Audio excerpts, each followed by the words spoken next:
To most Wisconsinites, Green Bay is a magical place. It's where the Packers play. It's a fun town, and everybody knows everybody. Drinking is part of the Wisconsin tradition. Green Bay is a great downtown pulse, and I feel it's relatively safe.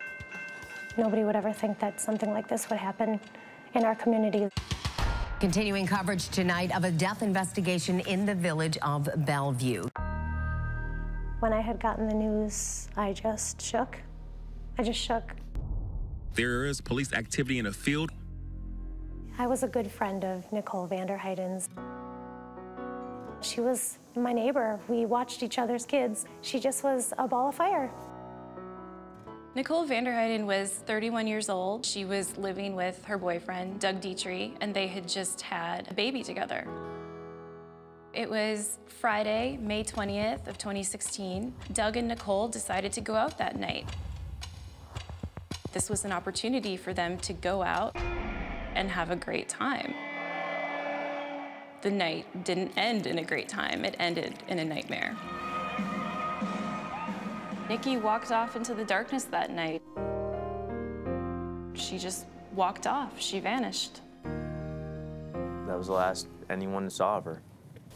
About where was she found? Right down this embankment.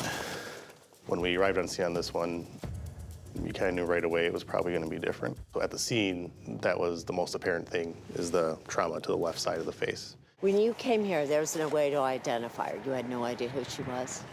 Not right away, no. Doug Dietrich, he woke up in the morning. Eventually later that afternoon, he had called the sheriff's office or 911 to report that his girlfriend did not come home from the night before. I'm here for a missing persons report. We sent some officers over to her residence to take the missing person report. So this is not normal behavior for her? Not at all.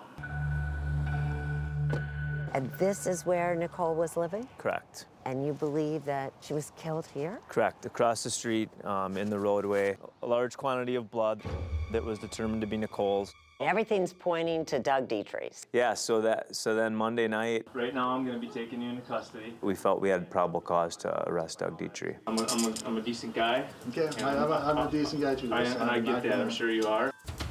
I think people were shocked. People are wondering, could he have done it? Did Doug do it? His alibi was his Fitbit that he had been wearing all night, and that supposedly proved that he was asleep at the time of her murder. The technology is really what drew me to this case. We had this evidence we wanted to check out, have tested at the lab. The DNA evidence starts to come back, and it belonged to an unidentified male. Subject outside on the porch. That was our goal, is to figure out who is this mystery person. It's definitely a whodunit. There's lots and twists and turns to it, and it's hard to know who's telling the truth.